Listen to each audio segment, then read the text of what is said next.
Hola a todos y a todas, estamos muy felices de seguir adelante con nuestro ciclo de entrevistas Comunidades Imaginadas, las universidades posibles, organizado por el Programa de Contenidos Transversales Acreditables de Grado de la Facultad de Humanidades y Artes de la Universidad Nacional de Rosario.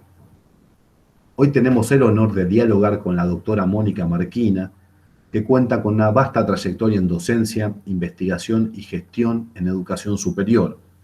Sus áreas de interés son la gestión universitaria y la profesión académica. Recibimos a nuestra invitada junto con el decano de nuestra facultad, el profesor Alejandro Vila. Mi nombre es Federico Donner y coordino el programa de contenidos transversales junto a la licenciada María Emilia Vico. Adelante, Alejandro.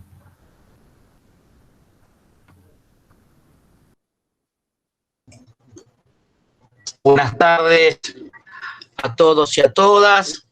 Es una alegría inmensa participar de este ciclo de charla. Muchas gracias, Federico, muchas gracias, Emilia, y muchísimas gracias, Mónica, por participar de esta actividad. Para comenzar, para abrir las preguntas, me gustaría que les cuentes a los espectadores sobre tu paso por la vida universitaria, tu trayectoria académica, política, gestión. Esas experiencias seguramente son variadas y múltiples desde un punto de vista personal y también afectivo. O sea, podemos referirla como tu biografía en la educación superior. Bueno, gracias por la invitación, Alejandro y equipo. Bueno, parece una sesión de psicoanálisis. Voy a empezar. Yo me gradué en la UBA en Filosofía y Letras de licenciada en Ciencias de la Educación. Una vez que me graduó, empiezan a confluirse distintas facetas de mi vida. Por un lado, la militancia política. Yo desde los fines de los 80 milité y sigo en la Unión Cívica Radical, y por otro lado me iba desarrollando profesionalmente. Eso hizo que cuando terminara la carrera, empezar a trabajar en la Cámara de Diputados junto con Walter Ceballos, que fue un diputado nacional, en un momento muy particular. También esto de las historias y las trayectorias se cruzan con lo que pasa en la vida política, ¿no? El momento particular fue que se debatía y se sancionaban dos leyes muy importantes en aquel momento. Una fue la Ley Federal de Educación y después la Ley de Educación Superior. O sea, estábamos en pleno menemismo desde un lugar de bastante discusión pública, de debate político muy importante. Es decir, que esa tarea como asesora en la Comisión de Educación para mí fue una formación importantísima, porque, bueno, me acercó ya no solo a los conocimientos, sino a la intervención, ¿sí? A la intervención a partir de la actividad legislativa. Así que, bueno, esa fue una experiencia que me marcó básicamente, fundamentalmente. A partir de ahí, ya un poquito más avanzado, decidí seguir mi formación, y en ese marco, bueno, con una beca Fulbright me fui un año y unos meses a Boston, Estados Unidos, a hacer una maestría en Administración de la Educación Superior. Yo ya me había metido bastante con la Ley de Educación Superior en los temas universitarios, que además marcaron mi vida universitaria también, pero visto desde otro lado. Así que, bueno, esa experiencia allá en Estados Unidos fue también una marca en la vida, no solo personal. Me fui con una hija muy chiquita, de 1 año y medio, mi marido y yo, los tres, estudiando los dos con una niña. Bueno, fue la verdad que, y era una ciudad muy linda, pero bueno, intensa experiencia. Y después cuando, bueno, eso pasó muy bien, todo, la verdad que fue una experiencia muy interesante ver además la formación argentina, ¿no? Porque, bueno, nosotros nos formamos en carreras largas, ¿sí? Que básicamente son una carrera de bachelor, le llaman en Estados Unidos, con una maestría. O sea que uno llega ya a estudiar una maestría, pero está a años luz de la capacidad de análisis y formación que tienen los estudiantes que recién terminan una carrera universitaria. Y eso fue bueno porque nos puso en una situación de bastante, digo, el tema del idioma y muchas otras cosas que uno suele estar en desventaja, pero con todo ese background y esa formación, pero además de una mirada teórica en filosofía y letras conformada con el pensamiento crítico y de la discusión, etcétera, la verdad que fue una experiencia que nos resultó muy bien.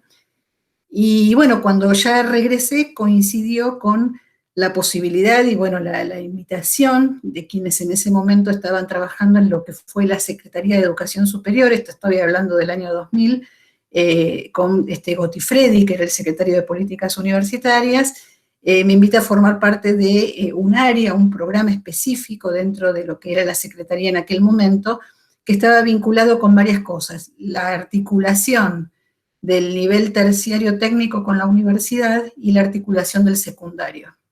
Así que esa fue mi primera experiencia de gestión, digamos, ¿no? De cómo una idea transformarla en realidad. Y ahí desarrollamos varios programas, uno de la articulación de, de lo que en ese momento eran los colegios universitarios que había creado la ley con la universidad, algo que no prosperó mucho porque, bueno, dadas las características del sistema argentino, la primera opción es la universidad. O sea, la idea del community college norteamericano acá no va porque no tenemos una universidad selectiva en donde los estudiantes tienen que encontrar otros caminos para llegar a la universidad. La primera opción es la universidad, así que eso mucho no prosperó, pero sí mucho el trabajo de articulación con la escuela secundaria y también en la búsqueda de articulaciones entre el terciario y la universidad. Bueno, algo que fue una experiencia que también me marcó muchísimo por después lo que vino hace muy poquito tiempo, que fue la creación del sistema de reconocimiento académico, que también fue una creación del área en donde yo estaba trabajando. O sea que uno va y viene y va acumulando experiencia y a partir de ahí trabajando. Así que bueno, después de aquella experiencia, es muy largo, lo voy a sintetizar después, porque la verdad que la historia... después de allí decidí ya las circunstancias y también políticas, porque bueno, todo se complejizó muchísimo más y todos vivimos esa época, los que tenemos esta edad que estamos aquí, decidí abocarme a la actividad académica mucho más concentrada, y bueno, por suerte tuve un espacio que fue en la Universidad de General Sarmiento, la Universidad Nacional de General Sarmiento, en donde concursé un cargo, y un cargo de dedicación exclusiva, y a partir de allí, todos esos años, que fueron básicamente los años desde el 2005 hasta el 2015, 10 años, que fueron 10 años de kirchnerismo, además, ¿no? Desde un lugar que, bueno, fue una institución muy interesante donde trabajar, que también se fue transformando mucho. Y desde allí, bueno, empecé la producción académica, bueno, a meterle mucho más fuerte a la enseñanza, a la formación, a la extensión. O sea, fue toda una etapa en donde ya ahí me aboqué a las funciones de la universidad, ¿no? A las 3 grandes funciones. Y bueno, eso llegó hasta un punto en donde a partir de fines del 2015, dentro de la Unión Cívica Radical, dimos una pelea interna para poder hacernos cargo de la Secretaría de Políticas Universitarias, esto que quizás de afuera no se suele ver, y bueno, supongo que en otras fuerzas debe pasar lo mismo. O sea, hay tensiones, recuerden la posibilidad de que Vila fuera el secretario de Políticas Universitarias, eso implicó discusiones y bueno, peleas, pujas al interior del espacio político que permitió que finalmente Albor Cantar, Nicky Cantar, fuera el secretario de Políticas Universitarias y con él un proyecto para la universidad que veníamos desarrollando hacía un tiempo, ¿sí? No es que nos llegó esta oportunidad en el vacío, sino que teníamos una propuesta de trabajo. Así que ese equipo, que yo creo que fue un equipo excelente, de altísimo nivel y con una idea muy concreta de lo que se quería hacer, en el marco de lo que se pudo, ¿sí? En el marco de lo que se pudo, por varios motivos, políticos, ecofinancieros, etcétera, etcétera, tuvimos una experiencia de trabajo que yo creo que fue interesante, ¿sí? Hoy se pueden ver algunos resultados, yo estuve ahí entre 2016 y 2018, me fui un año antes de que terminara la gestión y ahora después les cuento por qué, Y bueno, en esa trayectoria, en ese tiempo, yo estuve a cargo del programa de calidad universitaria, desde el cual trabajamos varias cosas, entre ellas lo que yo les conté, la creación de un sistema de créditos académicos que le llamamos RTF, un poco asimilando a los procesos europeos, no solo con la idea de articular hacia afuera, sino de lograr algo que nunca se había podido en la Argentina, que es articular reconocimiento de trayectos de formación entre las universidades, cosa que increíblemente nunca habíamos podido hacer como sistema. Y lo logramos. Esto se hizo a partir de un modelo de trabajo de abajo hacia arriba, donde a partir de reuniones en equipos se fueron construyendo acuerdos, llevó mucho tiempo, pero quedaron acuerdos muy sólidos, que creo que a esta altura, más allá de las gestiones, están hiperviven, esto por lo menos es lo que escucho y se siente en las instituciones. Logramos que más de 90 universidades argentinas se adhirieran, porque esto no fue una política de arriba hacia abajo obligada, sino que fue voluntaria. Siempre estaba la duda, o sea, ¿cómo lograr política universitaria con una idea muy fuerte que teníamos el equipo y que, bueno, tenemos todos, de autonomía universitaria? La única forma es generando el marco de acuerdos. Y esto, bueno, el ejemplo de RTF, por lo menos desde mi punto de vista y desde la intención que tuvimos, fue ese. Y creo yo que es la única forma de que esas políticas perduren, ¿sí? Cuando realmente la gente se identifica con ellas, las toma como propias, se apropia de ellas y, bueno, y las desarrolla. Bueno, nunca tuvimos idea del resultado final como lo queríamos, sino ir a ver qué iba a pasar, y realmente pasaron cosas muy interesantes. En esa época también pasaron otras cosas. Por ejemplo, apuntamos desde el programa que yo desarrollaba a trabajar la idea de la planificación institucional o la planificación estratégica como una forma de distribuir recursos, porque sabemos que, bueno, este es un problema del sistema universitario argentino, de que, bueno, la Secretaría de Políticas Universitarias actúa como una financiadora, pero siempre a partir de criterios que nunca están claros, ¿no? Y ahí se habían hecho muchos intentos de trabajar en base a financiamientos por contratos, programas integrales, no por el pedido de uno, de otro, de un rector y de otro, que eso también lleva a crear carreras sin una planificación, a tomar decisiones sin una planificación. Y de vuelta aquí está el tema de la autonomía con la política pública, ¿no?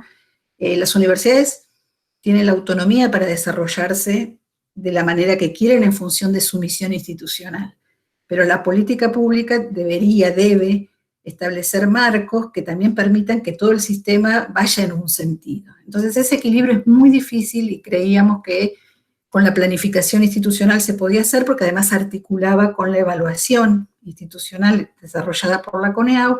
De esa evaluación surgían una serie de recomendaciones que permitían un plan de desarrollo, y ese plan o parte de ese plan era el que se financiaba. Este fue un modelo que se había intentado hacer hacía un tiempo atrás, que no había perdurado porque la política, bueno, pesó más, y aquí pasó algo parecido. Llevamos adelante 5 experiencias, pero bueno, luego después el poder de un área como la Secretaría de Políticas Universitarias para dar recursos y a partir de ahí generar compromisos y, bueno, desarrollar política, pesa más que pensar una política de mediano y largo plazo. Y bueno, ese proyecto quedó un poco más trunco. Y después en esa época se desarrollaron otras cosas, se revivieron los EPRES, se elaboró un estudio muy interesante de áreas de vacancia, bueno, todo ni hablar el área de la gestión de títulos, ¿no? El área que desarrolló Paulo Falcón, que se dio vuelta como un guante. O sea, realmente yo espero que en el futuro esa experiencia y ese proyecto de esos años sean, más allá del contexto y, bueno, de las restricciones financieras que existieron, a la larga se van a reconocer como momentos en donde se desarrolló política universitaria, ¿no? Y que había un plan para eso. Sigo con mi historia y ya termino.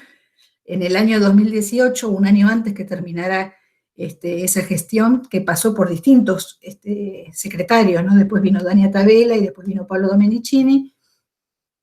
Yo fui una de las del equipo que perduró básicamente durante todo el tiempo, menos el último año, porque tuve el honor de que la Cámara de Diputados me designara para ir a la CONEAU, ¿sí? La CONEAU es un ámbito de 12 miembros, en aquel momento eran todos hombres, y bueno, me designan porque, bueno, hubo un cambio, se venció un lugar, y a partir de allí, por parte del sector de la minoría, me proponen, y desde ese momento, desde noviembre de 2018, formo parte de la CONEAU.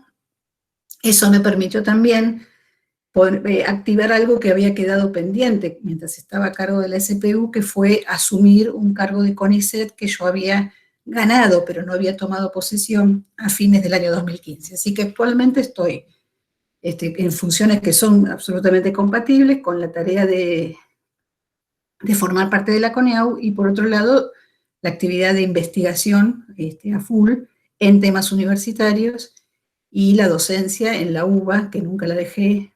A veces tomé licencia, pero nunca la dejé, y dando posgrados en la Universidad Nacional de 3 de Febrero, que es donde tengo mi lugar de trabajo como investigadora de CONICET. Ese fue todo el recorrido en 5 minutos, habrán sido.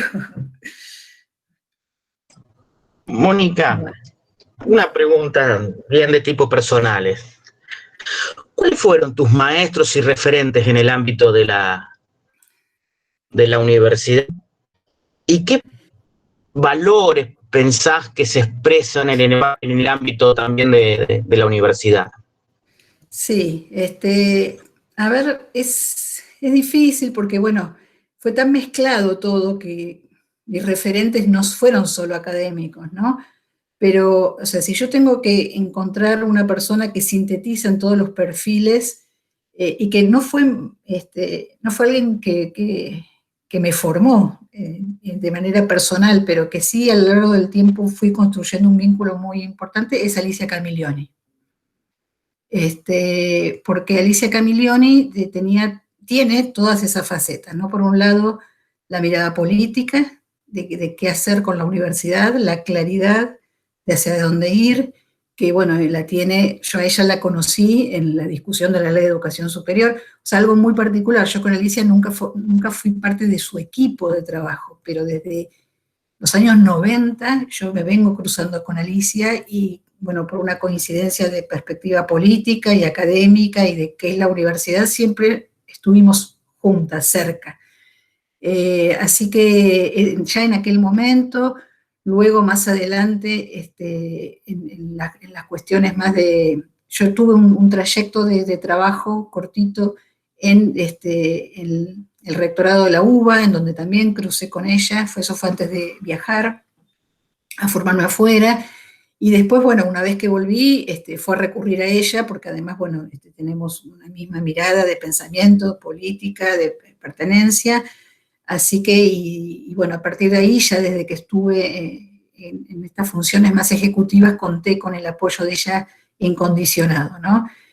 O sea, el lugar de referencia, de consulta, y porque a mi criterio en ella yo encuentro todo, o sea, la mirada política, la mirada académica, la mirada de qué es la universidad, y en eso hay una coincidencia absoluta, y bueno, seguimos juntas trabajando, siempre que se puede es un ámbito de referencia. Después también, obviamente, en mis años iniciales, Norma Paviglianiti fue mi maestra, ella sí, ella fue la que me invita a formar parte de la Cátedra de Política Educacional, que estoy en ella desde el año 92 hasta ahora, en aquel momento como ayudante, ad honorem, y después de a poquito, bueno, fui encontrando un lugar ahí en Filosofía y Letras, y ella también me enseñó muchísimo, sobre, bueno, el lugar creo que en todos los casos el común denominador es cómo trabajar en la universidad, cuidando y defendiendo el rol de formar en pensamiento crítico, ¿no? Que creo que eso es lo más importante. Y que, bueno, está hoy tan en discusión, ¿no? Todos de aquí, de la boca para afuera, hablamos del pensamiento crítico, pero no siempre en la universidad, y sobre todo en el último tiempo, hay un especial cuidado en formar para la libertad del pensamiento. Entonces, creo que tanto en Alicia Camiglioni como en Norma Paviglianiti encuentro ese común denominador. Bueno, muchas gracias. Yo te voy a hacer una pregunta más general, quizás más filosófica.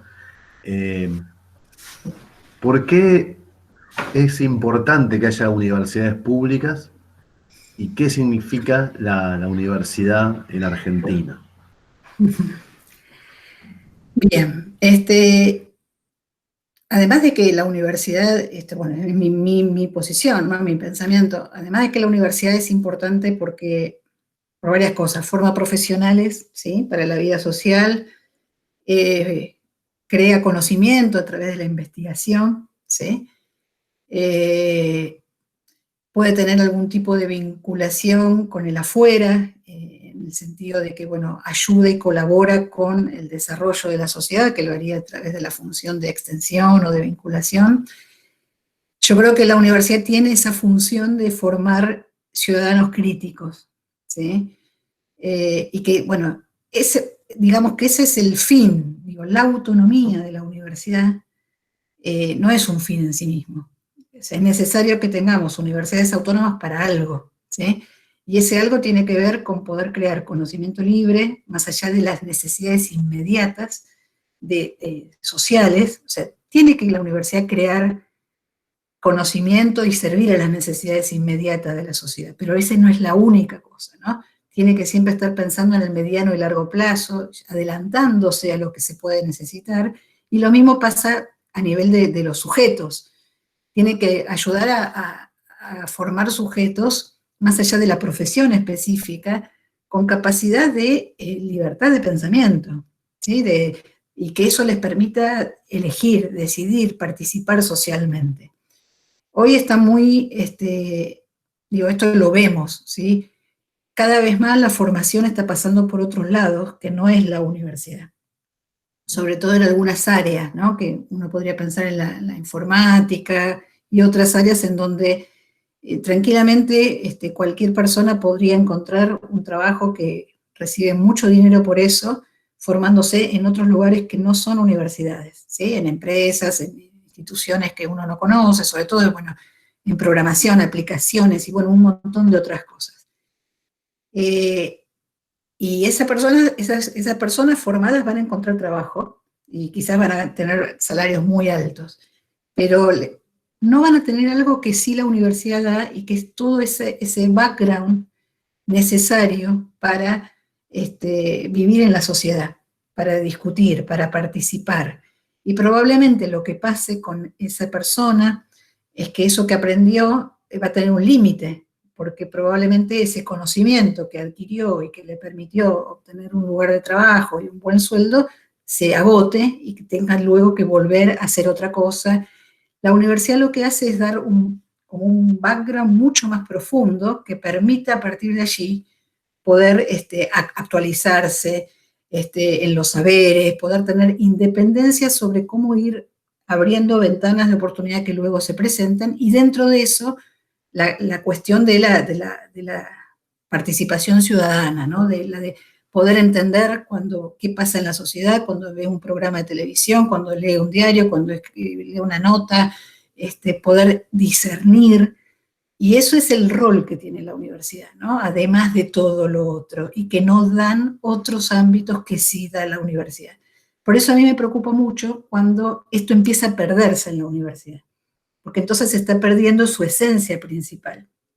Y esto se ve en varias cuestiones. Se ve cuando la universidad no piensa en lo que necesita el afuera, ¿sí? Sí, hay una postura y una mirada en que la universidad no tiene que estar al servicio del mercado, del sistema productivo.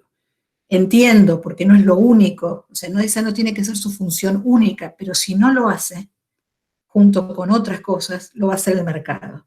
Entonces, ahí hay un plus en donde la universidad tiene mucho que hacer y no encerrarse. Eso respecto a lo general, y respecto a los sujetos lo mismo. Cuando en la universidad empieza a bajarse verdades, ¿sí? A decirse cómo son las cosas, más que abrir preguntas y dejar a los estudiantes con esa incomodidad de desconocimiento o de preguntas sin respuestas, es la forma en generar en los estudiantes las ganas de seguir buscando y de seguir aprendiendo y de seguir indagando y interrogándose. Cuando le bajamos la línea de cómo es la cosa y cuál es la verdad, ahí estamos perdiendo también, ya en este aspecto más individual y no en el general, ese poder y esa exclusividad que tiene la universidad de esta función de formar sujetos críticos, ¿no? Y yo lo que veo es que en muchos casos, lo veo en todos lados, lo veo en la formación, en lo que está pasando en algunas áreas, ¿sí? Sobre todo en las sociales, lo veo cuando uno evalúa proyectos de investigación, cuando uno evalúa ingresos a carrera o postulantes a ingresos a carrera, que eso se está perdiendo, que eso empieza a desdibujarse un poco, y eso me preocupa muchísimo. Así que lo junté con las dos cosas, ¿no? Lo que debería ser y lo que temo que haya que empezar a trabajarlo o estar muy atentos porque esto se puede estar diluyendo bastante.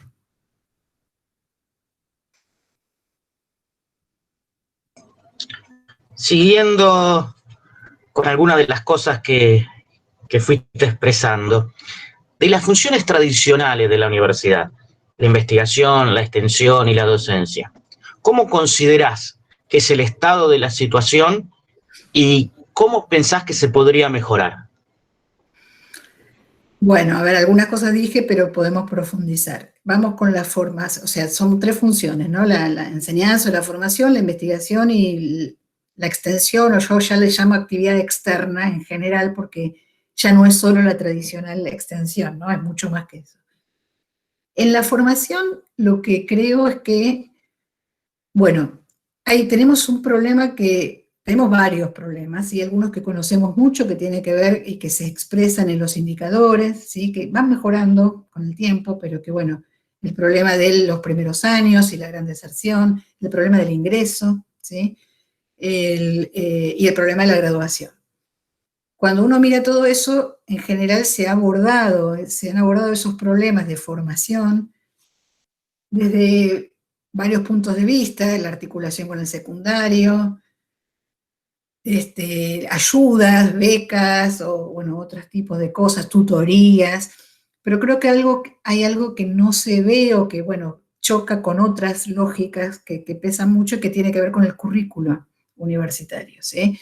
Tenemos carreras cada vez más largas, cada vez más disciplinares, ¿sí? Acumulativas, enciclopédicas, que para cumplir todas cumplen con el tiempo, pero cuando uno mira el tiempo real que lleva a realizar esas carreras, uno ve que duran una vez y media lo que teóricamente deberían durar, y esa es una buena explicación de por qué los estudiantes tardan tanto en graduarse, ¿no? Y bueno, aquí hay un tema que en algún momento va a haber que empezar a mirar esto, ¿no? Superposiciones, acumulaciones de contenidos que hoy se encuentran en cualquier lado y que no se justifica que estén, bueno, priorizar, bueno, hay cosas que cada grupo, cada comunidad disciplinar tiene que empezar a mirar para pensar bien de qué manera quiere formar, ¿no? Bueno, creo que ahí hay un problema. En el tema de la formación, ni hablar, bueno, con el tema del ingreso, ¿sí? Ahí se los voy a decir porque seguramente eso después va a entrar en contrapunto con otras entrevistas y que está bueno que eso pase. Yo no estoy de acuerdo con la decisión que se tomó en el año 2015 de abrir la universidad y prohibir cualquier mecanismo que establezca criterios de ingreso a las universidades. Esto no significa que estoy a favor de un examen excluyente, para nada. Pero hasta ese momento, la experiencia que tenían las universidades de mecanismos de nivelación, de remediación, espectaculares, que habían sido hasta investigados y tomados como modelos en muchos países, tuvieron que derogarse, ¿sí? Pienso en uno, que fue el CAU, por ejemplo. El CAU en la Universidad General Sarmiento fue un modelo de articulación entre la secundaria y la universidad que fue estudiado, analizado, tomado, replicado, que implicaba 1 año, 6 meses, dependiendo, se fue adaptando, para tratar de que los estudiantes del secundario, que vienen con muchos problemas, sobre todo en el contexto en el que está la Universidad de General Sarmiento, necesitaban algún tipo de momento de adaptación, de remediación, de nivelación, y que eso llevó, bueno, a crear todo un espacio muy rico de experiencias, y que tuvo que cerrarse y anularse por una decisión de anular cualquier mecanismo que implicara, como implicaba el CAU, que no todos los que querían entrar entraban. ¿Sí? Era un momento en donde algunos iban a tener que esperar un poco, algunos realmente se daban cuenta que no era ese el camino, y entonces el propio CAU los orientaba hacia otras posibilidades. Bueno, todo eso tuvo que anularse. Si ustedes me dijeran, bueno, si eso fue reemplazado por algo alternativo, uno podría pensar que bueno, ¿no? Pero lo que pasó fue algo absolutamente hipócrita, uno podría decir, porque lo que pasó en general fue que esa función de exclusión que antes podía llegar a estar en un mecanismo previo, se pasó al primer año.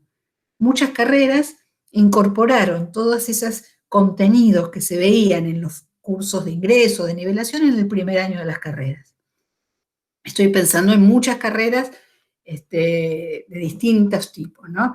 Entonces, en realidad todos sabemos que hoy cualquier estudiante se le dice la universidad es abierta, no tiene mecanismos de ingreso, podés entrar, y cuando pasan del primero al segundo año se encuentran con una pared, ¿sí? Y lo peor es que ese estudiante o esa estudiante siente que la culpa es de él o ella, y no de un sistema que en realidad le está diciendo, bueno, mira, pasá, pero vas a ver que en el primer año vamos a hacer lo posible para enfriar, para que te des cuenta que no es esto lo que vos podés hacer. Entonces, estas son las cosas que creo que también dificultan mucho la real formación, ¿no? La formación genuina, pensar en sistemas con muchas posibilidades y que estén articulados, que siempre exista la posibilidad de pasar por la universidad, pero a partir de opciones con diversas finalidades. Creo que esa es la forma de pensar en una universidad abierta y realmente democrática. O sea, realmente democrática significa que la universidad les asegure el ingreso, la permanencia y la graduación, y no que les abran las puertas, pero que esa puerta sea una puerta giratoria. Así que creo que ahí hay otro problema de la formación pendiente, y que solo se va a resolver cuando nos saquemos ese velo aparentemente democrático y que en realidad es demagógico, ¿sí? Porque sabemos que hay un problema previo, tenemos en el secundario problemas importantes que se originan en buenas noticias, y es que cada vez hay sectores nuevos que ingresan al secundario. Entonces es lógico que no todos lleguen con el ideal del sujeto secundario típico de hace un par de décadas, o 3, 4 décadas. Es otro el tipo de sujeto que se gradúa, si llega a graduarse, y bueno, a partir de ahí hay que pensar cómo la universidad lo puede recibir. Claramente no es diciéndoles pasá y sin cambiar internamente, así que ahí creo que ahí hay un problema grave.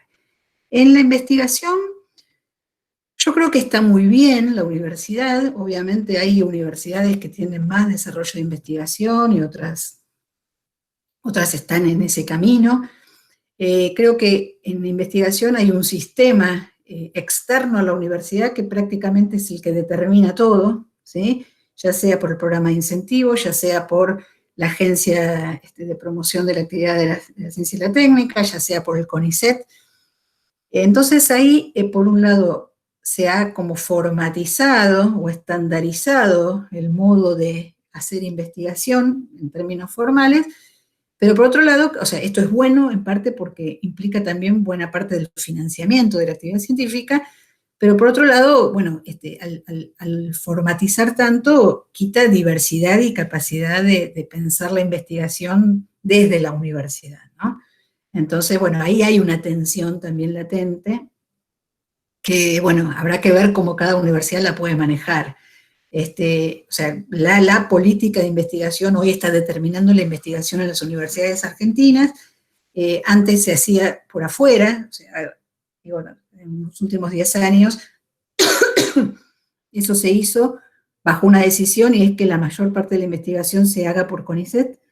Y uno puede ver, ¿no?, durante los últimos 15 años que cómo aumentó la cantidad de dedicaciones simples y cómo al mismo tiempo habían aumentado los investigadores de CONICET, ya sea con becas o con ingreso a carrera, y que eso tiene que ver con, o sea, en la mirada general, a un corrimiento de la actividad de investigación propia de la universidad para que pasara por otros ámbitos. Más allá de que el lugar de trabajo sea en las universidades, esos sujetos se identifican con una pertenencia institucional que es CONICET y no es la universidad.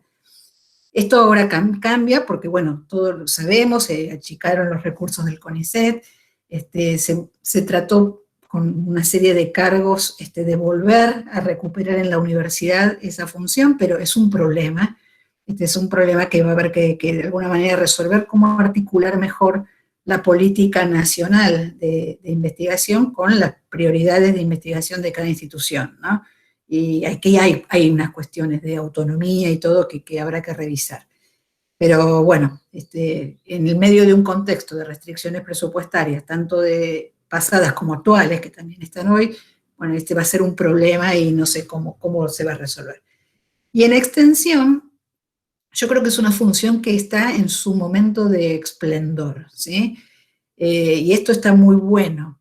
En general siempre fue la función de extensión, fue la más descuidada, la que menos importancia se dio, nunca está entre las líneas para las cuales uno tiene que concursar en algo.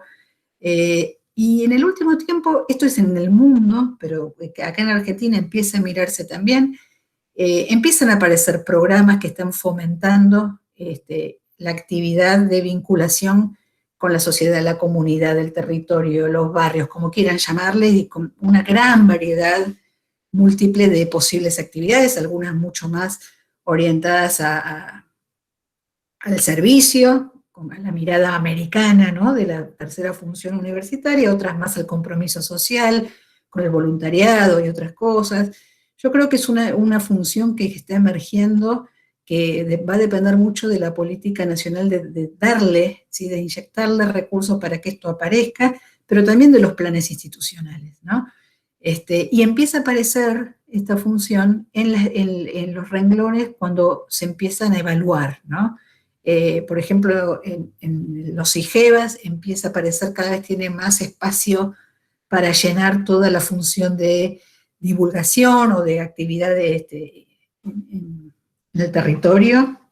Eso significa que empieza a estar más valorada, y ahí ya depende de cada disciplina, pero me parece que yo le veo un potencial y que sea realmente próspera esta área, y que es fundamental, ¿no?, porque implica que la universidad se abre a la sociedad, y bueno, qué mejor que eso, ¿no? Así que, bueno, es como un resumen de las tres. Lo bueno es que nuestro marco general regulatorio apunta a que la universidad hace las tres cosas, no pasa como en otros países en donde tenemos universidades de investigación, universidades que solo enseñan, sino que nuestro concepto de universidad viene con estas tres funciones integradas, y va a haber ahí también un desafío de las universidades de articular internamente estas tres funciones, ¿no? Que la extensión no esté apartada, sino que también forme parte del currículo, y que la investigación se articule con la extensión. Esto significa, por ejemplo, que la investigación no sea para el desarrollo y creación de conocimiento académico, sino que a la vez se transforme en divulgación, y que esto sea valorado, ¿no?, por los y las docentes. Creo que en todo esto hay el sujeto privilegiado, por lo menos a mí me parece, además de ser el estudiante, porque es el que se forma con todo esto, son los docentes, ¿no?, los y las docentes que, bueno, son los interpelados y que tienen que por eso tener todas las condiciones para que faciliten esta articulación de estas tres cosas. Y bueno, esto implica más dedicaciones docentes para que realmente pueda haber un trabajo mucho más integrado, bueno, y favorecer la articulación, mecanismos de trabajo conjuntos, interdisciplinarios, etcétera, que bueno, son desafíos que tiene la universidad también. Bueno, muchas gracias. Voy a preguntarte por cuestiones que ya has mencionado hoy, también que has abordado en algunas de tus investigaciones. Entre ellas, recién lo mencionabas vos, abordaste la tensión entre autonomía y planificación, ¿no? Entonces, que esa tensión se puede vincular con toda una serie de dicotomías, de tensiones que vienen, digamos, signando la vida universitaria argentina desde la época de la Reforma, ¿no? Por ejemplo, entre esa tensión entre un perfil más profesionalista y otro más que se identifica con la cuestión del pensamiento crítico de la autonomía. Entonces, te queríamos preguntar, ¿cómo ves actualmente estos dilemas? Y dentro de esos dilemas, dentro de ese panorama, ¿qué ocurre con los procesos de evaluación institucional y de evaluación docente? Bueno, a ver, vamos a arrancar con el tema de la planificación, que es un tema que está muy en boga, ¿no? Yo creo que la planificación, más que ser un instrumento de gestión, ¿sí?, tecnocrático, si se quiere, es un instrumento de organización política de la universidad. Y que esto, bueno, cambia la perspectiva, ¿no? O sea, cuando uno mira desde la administración pública, etcétera, cómo aparece esta idea de la planificación estratégica, uno inmediatamente lo vincula con la emergencia del paradigma de la nueva gestión pública, de la tecnocracia, ¿no?, de cómo se trató de traer herramientas del sector privado a la administración estatal. Entonces empezamos a aprender de que hay que evaluar, hay que planificar, hay que pensar por programas, todo el tiempo estamos haciendo proyectos, ¿no? Toda esta locura que claramente tiene un sesgo en su origen, ¿sí?, por cómo emerge. Además era lo que sugería el Banco Mundial y el BID allá por los 90, muy tecnocrático.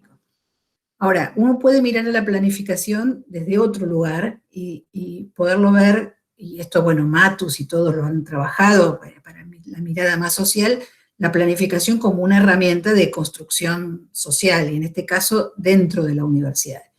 Y aquí ya la mirada de la planificación es muy distinta, porque no apunta necesariamente al único objetivo de lograr la eficiencia y la eficacia y los resultados, sino a construir a partir de el acuerdo de objetivos, construir procesos colectivos de construcción, ¿sí? Y creo que ahí, en esos casos, la planificación estratégica o los planes de desarrollo, como le quieran llamar, son una herramienta muy importante para construir acuerdos de mediano y largo plazo en las universidades, ¿sí? En general, ustedes son universitarios, todos los que están escuchando esto son universitarios y saben que muchas veces, o sea, las sesiones de consejo superior o de consejo directivos, muchas veces cuando hay grandes discusiones, uno sabe que las discusiones no necesariamente son por los temas que se están discutiendo, ¿sí?, porque todo el tiempo hay otros temas que andan dando vuelta. Entonces, la planificación, ¿en qué sentido sirve como herramienta de construcción política? En que cuando uno define el plan, las discusiones van a estar, ¿sí? Todo esto que vemos todos los días va a suceder, va a haber un momento en que va a ser terrible, se va a discutir hasta que se va a llegar a un acuerdo de a dónde ir y más o menos cómo. A partir de ahí, ya las discusiones que vengan van a estar corridas de toda esa cosa coyuntural que se repite en cada una de las decisiones que hay que tomar en una mirada de gestión, yo lo llamo de corto plazo, ¿no?, del día a día. Ahí en la gestión del día a día se replican las tensiones y las pujas políticas de la universidad. En un modelo planificado, esas pujas se dan, porque existen, uno no las puede negar, pero se dan en un momento, y una vez que eso sucede, se define un paraguas de trabajo en donde, bueno, hay acuerdos a los cuales ir, en donde ya no hay que estar discutiendo todo el tiempo lo mismo. Entonces, en ese sentido digo que la planificación puede ser una herramienta muy útil para la construcción política. He escuchado de muchos que dicen, ¿para qué va a servir la planificación? Porque si alguien gana en una institución las elecciones, rige la ley de la mayoría. Entonces, ¿por qué un rector que gana por 4 años tiene que someterse a una planificación que dura más que su gestión? Porque en general la idea debería ser esta, en planificaciones de 10 años, ¿no?, pensando en una mirada de la universidad futuro. ¿Y por qué va a suceder? Dicen algunos, si el que gana quiere gobernar. Pero bueno, esta es una mirada de la universidad, muy de la mirada política, que creo que hoy a esta altura no es muy útil para pensar en la función de la universidad en el mediano y largo plazo, ¿no? Siempre va a haber alguien que conduce y que tiene que ver con el juego democrático interno de las instituciones, pero esa conducción tiene que ir hacia algo que está más allá de una gestión. Y eso tiene que formar parte del acuerdo, y ahí es donde la planificación ocupa un lugar importante, y los objetivos o las metas que se propongan en esos planes, obviamente pueden surgir de las ideas de quien asume, pero también tienen que estar originadas en los propios problemas que la universidad viene teniendo, y ahí es donde interviene la evaluación externa, la evaluación institucional, ¿no? Entonces, con esto estamos encontrándole cierto sentido a toda esta parafernalia que se creó desde los años 90 de la CONEAU, la evaluación, la planificación, la gestión, ¿no? Tiene sentido cuando todo esto empieza a formar parte de un único proceso. Entonces, ¿para qué nos queremos evaluar externamente? Primero autoevaluamos, encontramos los problemas. Si eso sirve para que alguien de afuera después nos diga, esto realmente es por acá, por allá, acá están los problemas, y de eso hacemos una planificación, y con eso gestionamos y trabajamos en conjunto, tiene sentido. Ahora, cuando esto no pasa, ¿qué pasa? Hago una autoevaluación para el que me va a evaluar. Hago como que el que evalúa nos dice algo que hay que hacer, pero que sabe que en realidad mucho no va a pasar. Cuando llega la evaluación externa, la guardamos en un cajón y seguimos haciendo el día a día. Y después, dentro de 6 años, nos queremos matar porque todo lo que nos habían dicho que había que hacer no lo hacemos. Ahí es donde no funciona, donde hay un desgaste institucional, porque además hay que llenar los formularios, hay que presentarse, hay que hacer toda una serie de cosas, pero que si no tienen sentido, terminan siendo un esfuerzo más para la gestión.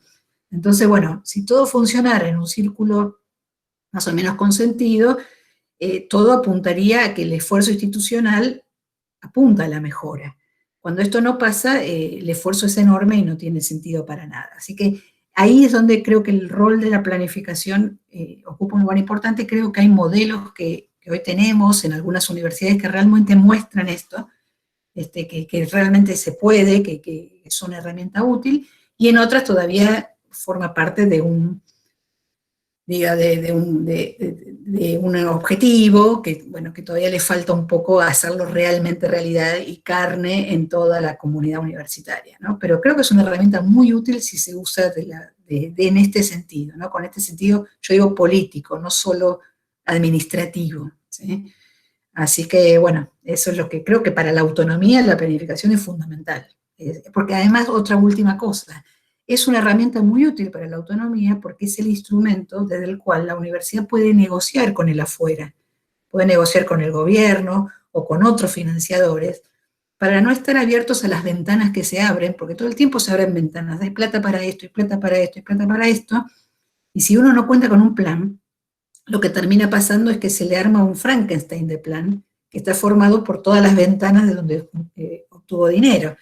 Mientras que si uno tiene un plan, lo que hace es ver, en función de las ventanas de financiamiento que se abren, en qué medida sirven para el plan que está pensado colectivamente. Entonces ahí hasta eso tiene más sentido.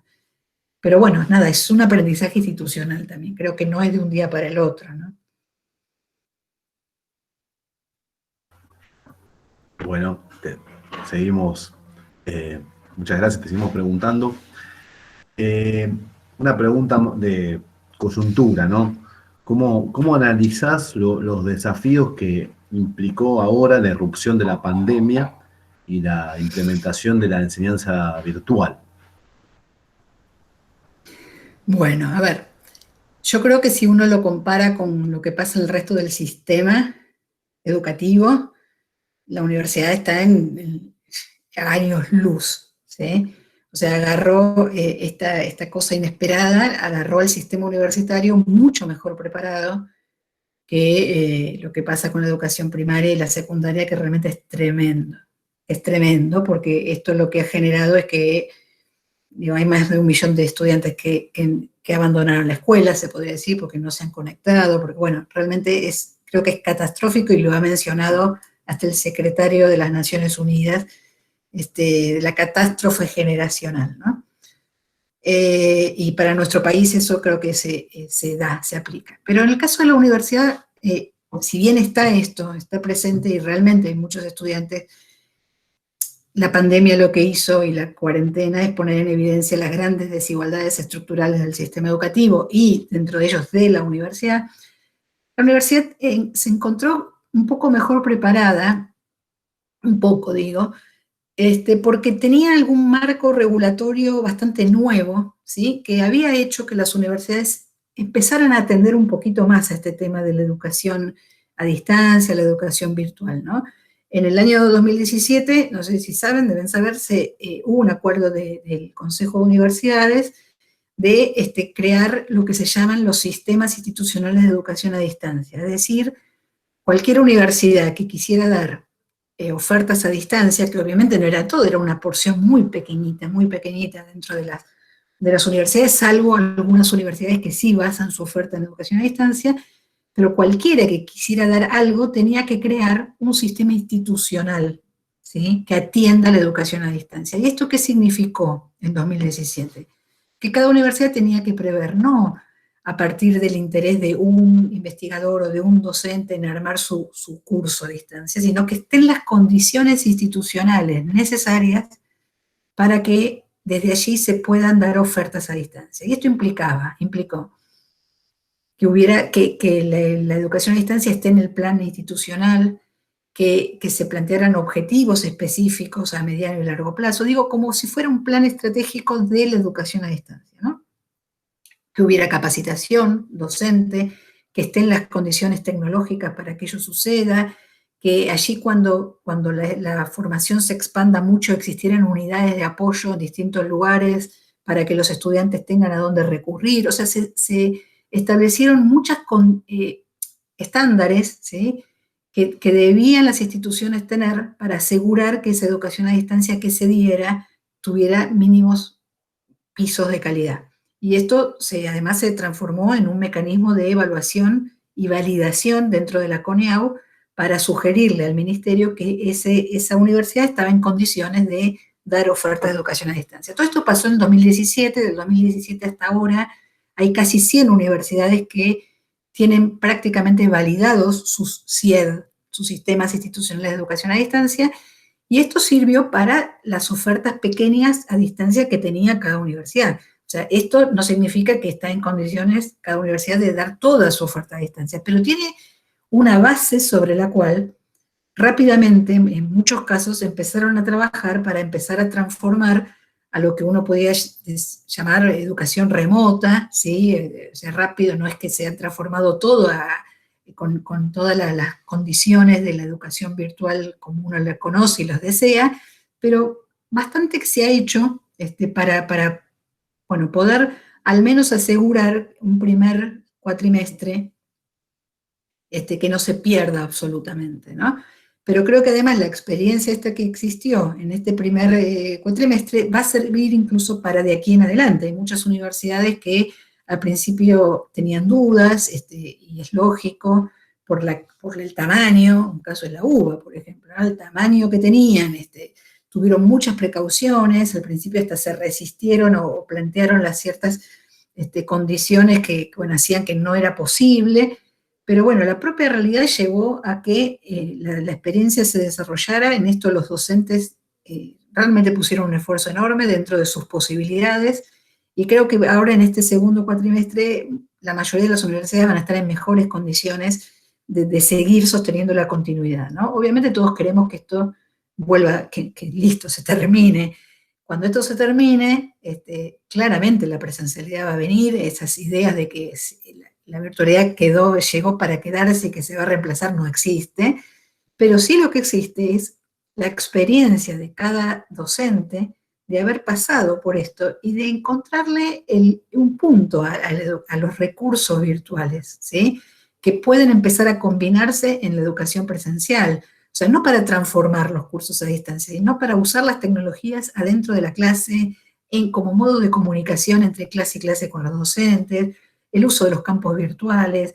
O sea, creo que algo va a quedar, ¿sí? Que va a hacer que no todo sea idéntico a como antes, y en esto, bueno, creo que podría mejorar incluso la formación con la incorporación de las tecnologías a la vida universitaria. Que esto no significa que sea todo virtual, ni mucho menos. Así que yo creo que va a estar en las universidades el desafío, cuando esto todo termine, de hacer una evaluación de la experiencia y en los propios docentes también, bueno, de ver en qué medida aquello que sirvió, usarlo, sostenerlo.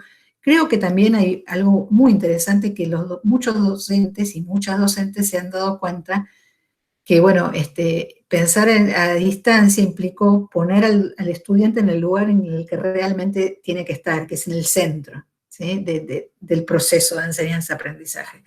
Entonces, bueno, muchas veces las grandes clases magistrales de 3 o 4 horas, uno cree que sirven, pero que acá quedó en evidencia que es imposible. Entonces, nuevas formas de lograr la atención de los estudiantes, de lograr el interés que se dieron por una necesidad en esta coyuntura, creo que van a servir para también que las y las docentes vean, bueno, de qué manera puedo captar ese interés que lo logré quizás o que lo quise lograr con la educación remota, cómo lo hago en la educación presencial. O sea, creo que va a haber un antes y después.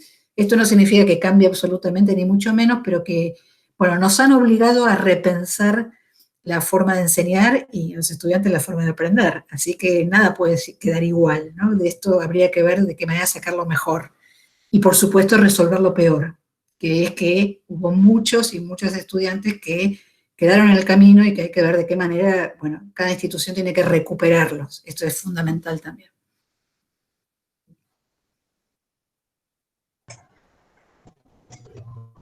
Vuelvo a una pregunta, en realidad que algunas menciones fuiste haciendo, y me parece que es una pregunta general, pero que es una pregunta que para pensar la universidad es fundamental. El vínculo entre democracia e instituciones, o sea, cómo pensamos un proyecto de ampliación de la ciudadanía, de ampliación de la democrática, profundización democrática, con una arquitectura institucional.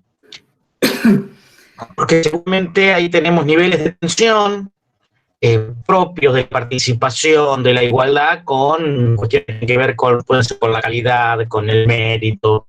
Pero bueno, la universidad tiene un sistema bastante diverso en su forma de organizar la arquitectura institucional, la representación política, y cómo podemos pensar este vínculo entre profundización democrática y una arquitectura institucional que permita expandir esos límites.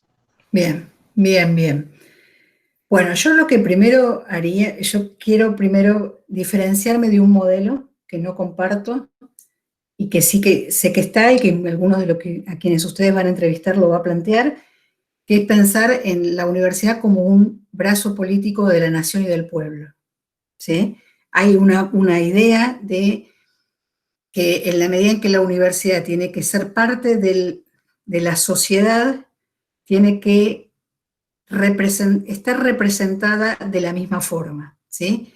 Y esto significa, por ejemplo, que el gobierno de las universidades tiene que tener representación incluso del gobierno, ¿sí? Porque de alguna manera, o sea, la crítica de este modelo es que la universidad se ha quedado afuera, la universidad es meritocrática, la universidad no representa los intereses nacionales y populares, y que entonces por ese, la autonomía ha servido para dejar o sea, cubrirse la universidad y quedarse a la defensa de eso, ¿sí? Yo estoy por afuera de todo eso, creo que si bien entiendo la lógica, ¿sí? Entiendo que en muchos casos la universidad tiene el riesgo de transformarse en burbujas, ¿sí? Endogámicas, que piensan hacia adentro, etcétera, etcétera. También creo, y lo dijimos al principio de esta charla, que es el único lugar desde donde se puede crear el pensamiento crítico más allá de las coyunturas, ¿sí? De los momentos ocasionales de la sociedad, de cómo están configuradas las fuerzas, y en ese sentido tiene que estar mucho más allá de todo esto. Entonces, dicho esto, la autonomía sirve para eso, ¿sí? Para que a la vez que la universidad tiene que estar al servicio de una sociedad, tiene que hacerlo no dependiendo del poder político de turno, ¿sí? Sino que tiene que tener independencia de eso, porque justamente es desde donde se tiene que pensar el mediano y largo plazo, más allá de los periodos de gobierno. Y esto no significa entonces que pueda hacer lo que quiera con la autonomía, sino que justamente tiene que cumplir sus funciones.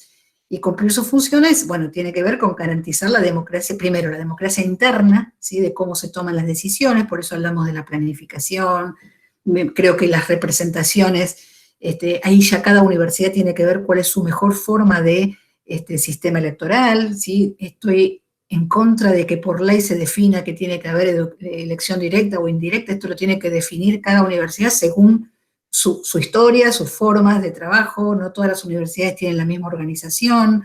Bueno, digo, la autonomía tiene que servir para eso, o sea, para esa libertad de pensarse, de organizarse, de cómo van a tomar las decisiones, pero además para lograr el objetivo de que la libertad académica, el pensamiento crítico, pensar el desarrollo de mediano y largo plazo y no solamente de la necesidad inmediata del mercado o del Estado.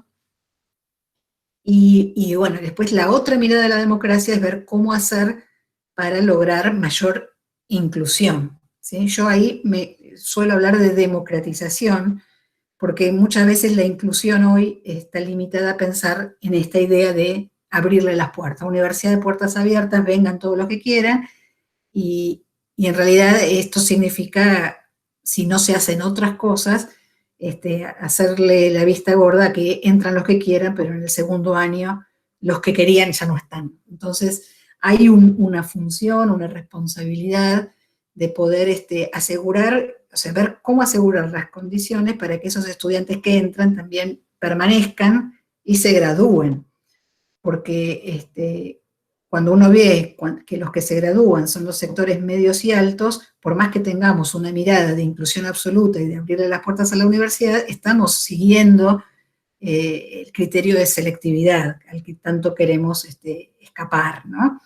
Así que ahí hay un desafío de ver cómo hacer la universidad más democrática, no solo en el funcionamiento interno, sino en que la población, ¿sí? que vive en las aulas de las universidades sea cada vez más diversa. Y esto, hay una tarea de la universidad muy importante, pero la universidad está en un contexto social. Tampoco le podemos pedir a la universidad que haga aquello que socialmente nos está costando tanto hacer en distintos lugares. Entonces, en la medida en que la escuela secundaria, si bien con el apoyo a la universidad hay muchísimos programas de articulación financiados por el Estado, pero la universidad no es la responsable primera de mejorar la educación secundaria, ¿sí? Esto tiene que haber una política mucho más integrada que incluya a las universidades, pero de atender a resolver el problema del secundario. O sea que hay mucho para hacer en un margen, ¿sí? Pero la universidad no puede resolver el problema de la democratización si no se democratiza en el real sentido los niveles anteriores. Entonces, en esa brecha, en ese margen de posibilidades, la universidad sí tiene mucho para hacer internamente, tiene que cambiar muchísimo, tiene que, dijimos, los planes de estudio, hacerlos más flexibles, facilitar caminos, ¿sí? De articulación, de que los estudiantes puedan entrar por un lado, pero si se dan cuenta que esa carrera que eligieron no es, que no pierdan todo y puedan seguir una carrera similar con el reconocimiento de los trayectos que ya transitó.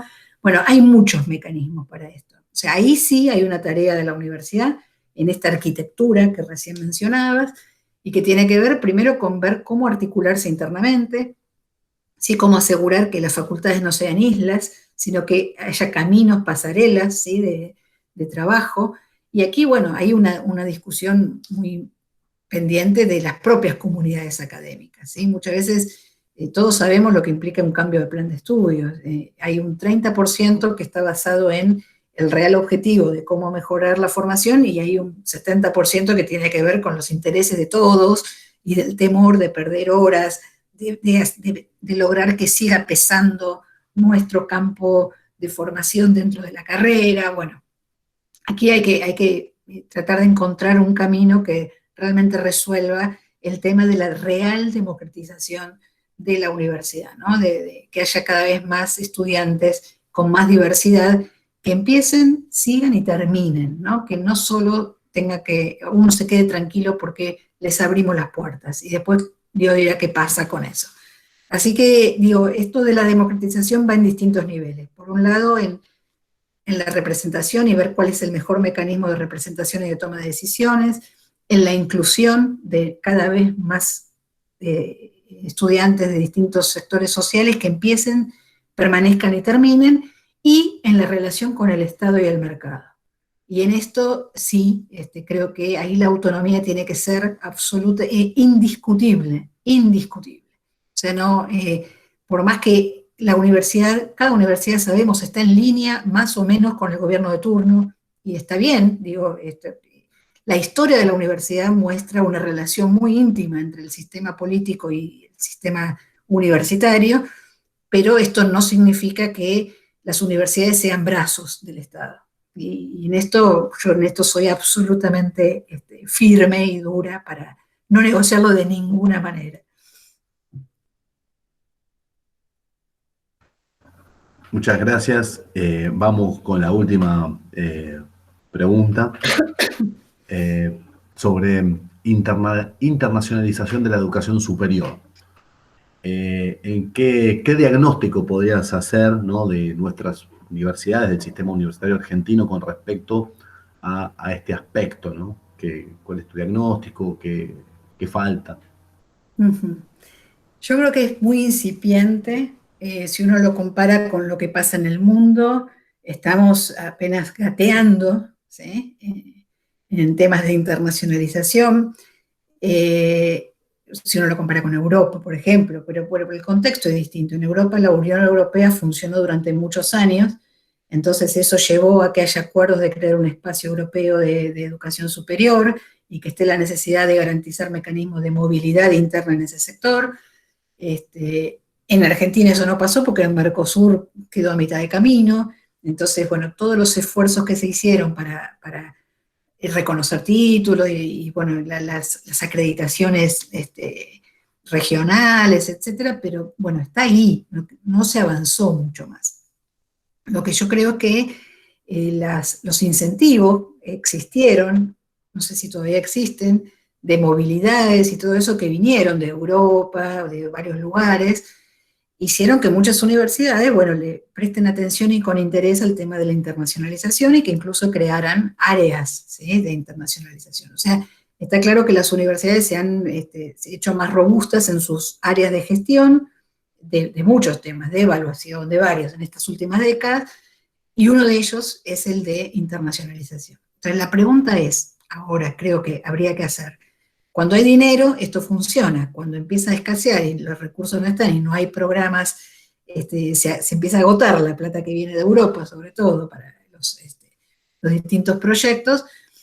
La pregunta es, ¿en qué medida la internacionalización realmente forma parte de los planes institucionales de las universidades, ¿no? Porque hasta ahora se podría ver la experiencia. Todos los chicos que mandamos afuera, que volvieron, ¿qué le dejaron a la universidad? ¿Qué hizo la universidad con eso que vino? ¿Sí? Se pudo multiplicar, se trasladó la experiencia, quedaron los vínculos entre los países, no quedó mucho de eso. O sea, esto uno podría ver que, y es lógico que al principio suceda, que no hay un plan institucional que pueda sostener cualquier actividad de internacionalización que se haga, ¿no?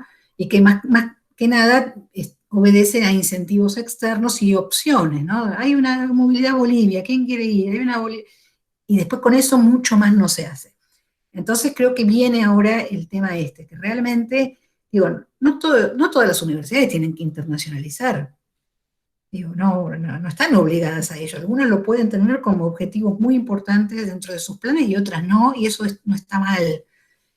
Ahora, una vez que esté, tiene que tratar de intentarse de que las acciones de internacionalización no sean una motivación individual de cada docente o de un estudiante que ve una beca y se anota, sino que realmente sea un objetivo institucional.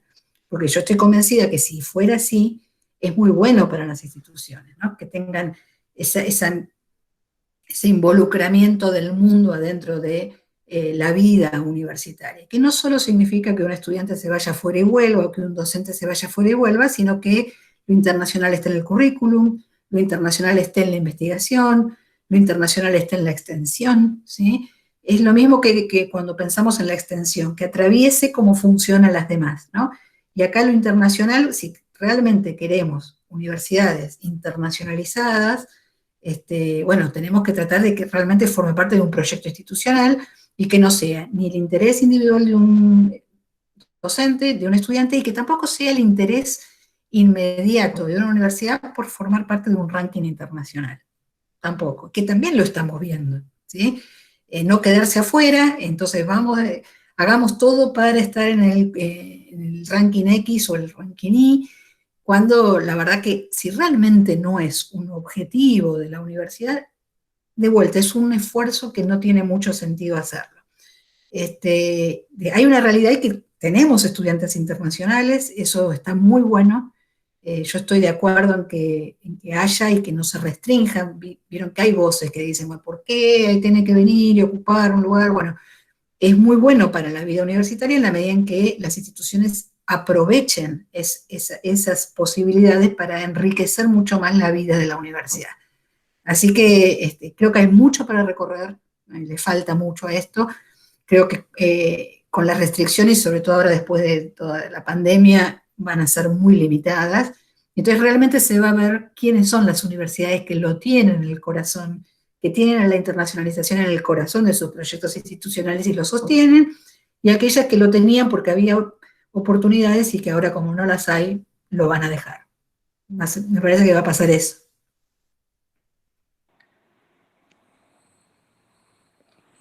Mónica, la verdad, muy agradecido por la charla, muy ilustrativa, un placer. Pero fuera de guión, te quiero hacer unas preguntas más. O sea, Sí. para mí son importantes. En primer término, vuelvo al inicio, cuando nombraste a tus dos referentes, a Norma Paviglianiti y a Alicia Camiglioni, que son dos maestras. Alicia el año pasado la declaramos doctor honoris causa de nuestra universidad, y Norma también dio clases en nuestra facultad, en el inicio de la carrera de Ciencia de la Educación, y formó, digamos, todo el área de política educacional. En este sentido te quería hacer dos preguntas. En primer lugar, pensando en Norma, y se me abre el interrogante sobre el derecho a la educación, que está en parte atravesado por todo lo que vos fuiste exponiendo en la conversación, en el diálogo. Y respecto al tema de Alicia, en todo el tema del área de estudios curriculares, pensar los lugares vacantes, pensar en qué áreas se tienen que desarrollar nuevos conocimientos, cómo pensar ese espacio más flexible, los currículos, y también pensar cómo avanzamos, digamos, como institución, y qué áreas nos quedan vacantes en nuestras universidades, y que es necesario pensar en el desarrollo de. Y de la última intervención tuya se desprende el lugar de la gestión. Por lo tanto, son tres. Fuera de programa, pero.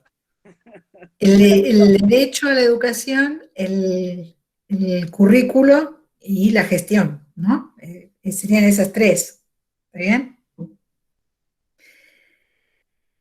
Bueno, a ver, creo que todo estuvo dando vueltas en esta conversación, ¿no? Porque, o sea, todos estamos de acuerdo en que la educación es un derecho humano, un derecho fundamental. El tema es que, digo, en eso hay acuerdo porque es un concepto muy abstracto. Entonces, cuando lo queremos hacer operativo, ahí es donde empezamos a encontrar las diferencias, ¿no? Para algunos el derecho a la educación es lo que decíamos, levantar el ingreso. El derecho está cumplido. Para otros creemos que necesitan muchas otras cosas, ¿no? No solo mecanismos de articulación y de nivelación, sino mecanismos que aseguren que aquel que entra está en igualdad de condiciones de terminar, y que eso no esté sesgado por su origen social. Y quedarnos intranquilos cuando eso sucede, ¿no? No quedarnos tranquilos con eso. O sea que, digo, allá cuando Norma hablaba del derecho a la educación, me parece que lo decía en un contexto que además estaba muy cerca de lo que había sido la apertura democrática, con lo cual hablar de derechos en ese sentido era muy importante, ¿sí? Era muy importante, y sobre todo derechos educativos y derecho a la universidad, era pionero, si se quiere, pero ya hoy a esta altura, cuando hablamos de derecho, en donde ya no hay discusión sobre el derecho, es ver, bueno, qué significa, cómo lo entendemos, cómo lo hacemos operativo, cada universidad cómo se compromete a hacer y cumplir con eso. Y ahí es que es donde creo que tenemos las diferencias y que hay mucho para recorrer. Ahí lo junto, bueno, con las otras dos cosas, con la gestión, o sea, hacer operativo el ejercicio de un derecho, el lugar de la gestión es fundamental, de la política también, ¿no? O sea, cuando hablamos de, ya hoy, cuando hablamos de la gestión en la universidad, ya el concepto, ya algunos autores hablan de la gobernanza, ¿no? O sea, que junta la política y la gestión, todo junto. Bueno, yo no hablo de lo administrativo, estoy hablando de la gestión en términos de política y gestión, ¿no? Y bueno, ahí es, hay que pensarlo.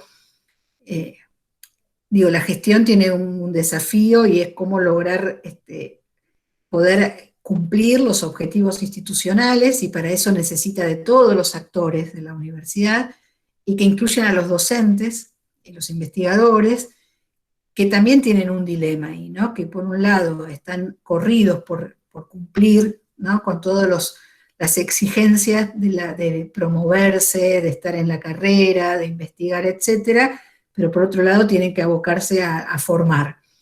Y muchas veces esas dos funciones entran en colisión, ¿no? En uno que es docente. Y bueno, ahí la gestión tiene mucho para hacer, ¿no? Cómo lograr que esas dos funciones articulen, convivan, y en el currículo fundamentalmente, ¿no? Cómo lograr que esos docentes y esas docentes puedan eh, asumir, porque digo, de la boca para afuera uno está de acuerdo, pero cómo asumir que hay que pensar en formas curriculares distintas para lograr el derecho a la educación, ¿sí? Transitar más fluidamente, entender que el aprendizaje no es solo el momento, las horas en que el estudiante está escuchándonos, sino que es mucho más que eso, y que hay mucho aprendizaje que sucede incluso puertas afuera de la universidad, y que la universidad podría tomarlo, ¿sí? Podría encontrar formas de reconocer ese saber. Y ahí la gestión está, o sea que se juntan las tres cosas, ¿no? La gestión está para ayudar a los docentes a poder, entre todos, encontrar caminos para que esto suceda, y bueno, y concentrarnos en los estudiantes para que realmente se sientan interpelados, se sientan parte, no se sientan que todo el tiempo tienen que estar rindiendo cuenta, mostrando, corriendo, cumpliendo, sino que también se sientan parte, que están construyendo un camino de formación y que termina en un objetivo que es graduarse y tener un título, ¿no? O sea que es un trabajo conjunto en donde el currículum está adentro, la gestión es fundamental, y todo eso para lograr ese derecho pleno a la educación, ¿no? Que es todo eso, y llegar bueno, a graduarse, y no solo a graduarse con las capacidades para ejercer una profesión, sino también las capacidades para actuar cívicamente en la sociedad, que es el plus que la universidad da, que no puede dar otro tipo de formación superior por fuera de esto, ¿no? Digo, hablo de la universidad, podríamos también hablar de todo lo que es la educación no universitaria, pero digo, en este momento estamos hablando de la universidad. Así que, nada, es todo esto que vos me preguntás es toda una única cosa. Por eso es tan difícil entrarle, ¿no? Pero yo creo que se puede en la medida en que lo podamos hacer consciente y podamos discutir de las formas que estamos discutiendo aquí. Muchas gracias, Mónica. Me encantó la entrevista, me encantó la conversación. Creo que quienes participamos y te escuchamos, crecemos como docentes, crecemos quienes tenemos responsabilidad de gestión, y seguramente vamos a pensar la universidad desde muchas de las cosas que vos nos estás planteando. Bueno, les agradezco mucho por el momento de charla tan relajada y bueno, sirve, creo que todo esto sirve para la universidad que queremos todos, ¿no? Así que gracias por la invitación. Muchísimas gracias. Voy a cortar la grabación.